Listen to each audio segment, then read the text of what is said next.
Mes très chers compatriotes, en ces instants critiques pour notre nation, je m'adresse à vous avec la gravité et la solennité qu'impose la situation. L'Est de notre pays, en particulier les provinces du Nord Kivu, du Sud Kivu et de l'Ituri, fait face à une aggravation sans précédent de la situation sécuritaire. Les forces de défense du Rwanda, en soutien de leurs marionnettes du M23, poursuivent leur entreprise terroriste sur notre territoire, semant la terreur et la désolation parmi nos populations. Je partage avec vous la douleur et l'indignation face à ces attaques barbares. Ces actes ne sont pas seulement une attaque contre la République, mais une offense à l'histoire et à la dignité de notre peuple. En ces moments difficiles, je vous appelle à la résilience et surtout à la résistance. Face à cette situation, permettez-moi de vous rassurer. Une riposte vigoureuse et coordonnée contre ces terroristes et leurs parrains est en cours. Nos vaillantes forces armées de la République démocratique du Congo, symboles de courage et de patriotisme, sont pleinement mobilisées, prêtes à défendre chaque centimètre de notre territoire. J'ai personnellement convoqué et présidé des réunions de crise avec une équipe restreinte du gouvernement, le haut commandement militaire ainsi qu'une réunion interinstitutionnelle afin d'évaluer les récents développements de la situation et de lever les options pour repousser les agresseurs et reconquérir chaque parcelle de notre territoire.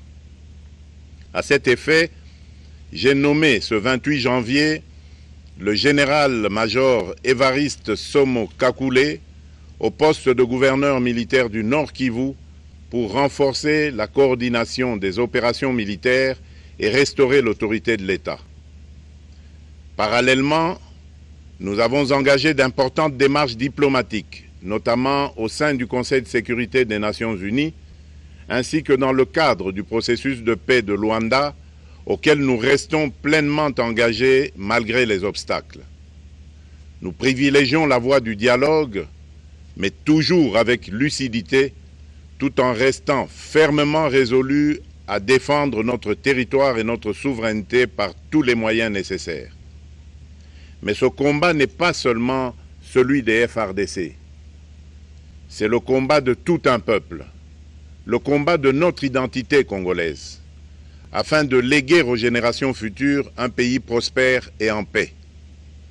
À tous nos compatriotes, dans chaque province, chaque ville, chaque territoire et chaque village, ainsi que ceux de la diaspora, sans distinction d'appartenance ethnique ou politique, unissons nos efforts.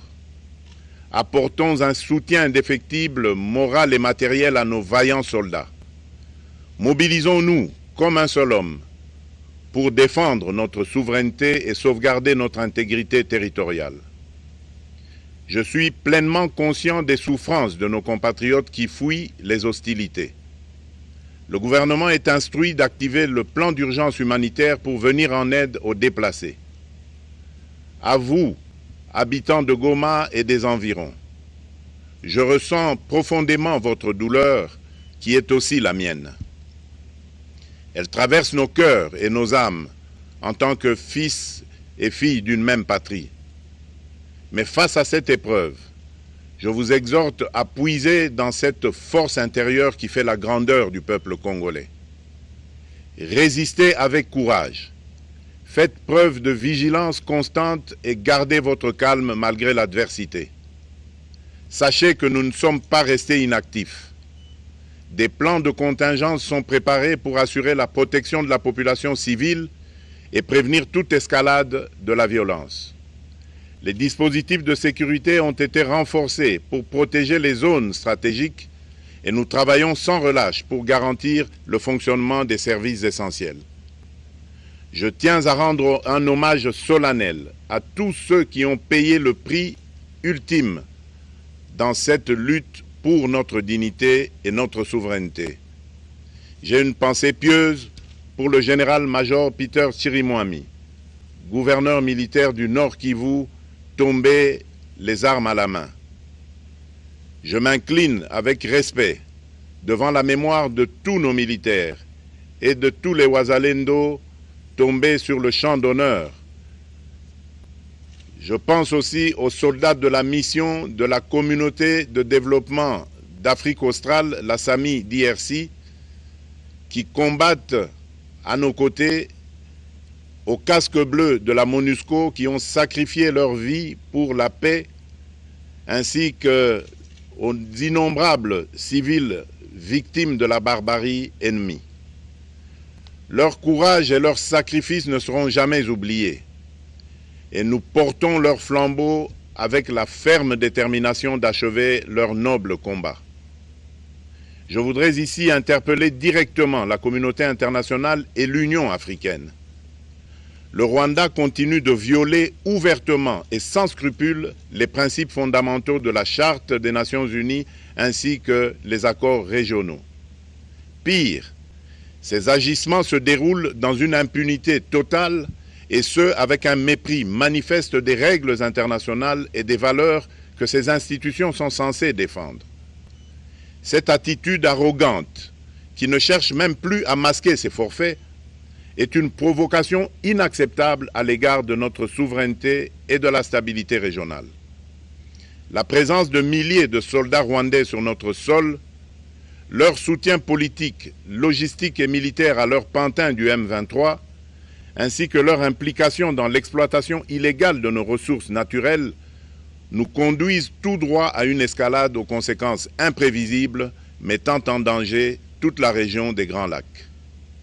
Votre silence et votre inaction face à la barbarie du régime de Kigali et aux atrocités perpétrées par ces supplétifs sur notre territoire constituent un affront non seulement à la République démocratique du Congo, mais également aux valeurs universelles de justice et de paix. Le peuple congolais prend acte de cette passivité qui frôle la complicité. Soyez sûrs d'une chose, la République démocratique du Congo ne se laissera pas humilier ni écraser. Nous nous battrons et nous triompherons. Congolaises et Congolais, l'heure est certainement grave, mais notre détermination est encore plus inébranlable. Ce moment critique nous offre l'opportunité de montrer au monde ce qui fait notre force, c'est-à-dire notre unité sans laquelle tous nos efforts seraient vains. Je vous appelle à être vigilants, mais à ne pas céder à la haine, aux divisions ou à la violence. Je condamne avec la plus grande fermeté les actes de vandalisme et de pillage qui ont visé certaines missions diplomatiques accréditées en République démocratique du Congo, ainsi que des intérêts privés dans la ville de Kinshasa. Ces comportements irresponsables dénaturent l'expression saine de notre colère face à l'agression barbare nous imposée et jettent une ombre sur les manifestations pacifiques de soutien à nos vaillantes forces armées qui luttent avec courage et abnégation pour défendre notre souveraineté. Notre engagement doit rester ferme et discipliné. Nous gagnerons cette guerre par notre unité, notre courage et notre sens de responsabilité, et non par la violence aveugle et par l'anarchie. Cette victoire ne sera possible que si chaque Congolais, où qu'il soit, prend toute la mesure du combat qui est le nôtre. J'appelle donc la nation entière, hommes et femmes, jeunes et vieux, acteurs politiques, opérateurs économiques, membres de la société civile, confessions religieuses, artistes et sportifs à se mobiliser, à faire bloc derrière nos vaillantes forces armées et à contribuer chacun à son niveau à l'effort de guerre. J'ai instruit le gouvernement de mettre en place des mesures rigoureuses de réduction du train de vie des institutions et de leurs animateurs afin que les ressources ainsi économisées soient directement réorientées vers le soutien à nos forces armées.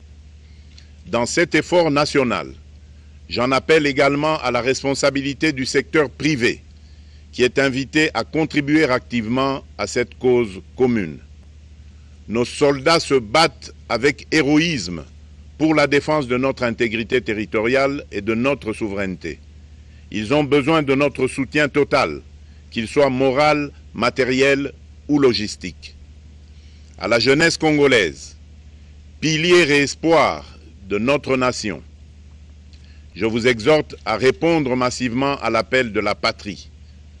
Le moment est venu de vous lever, de mettre votre énergie et votre créativité au service de la nation. Nous devons renforcer nos rangs et chaque jeune Congolais prêt à défendre son pays a une place au sein de nos forces armées.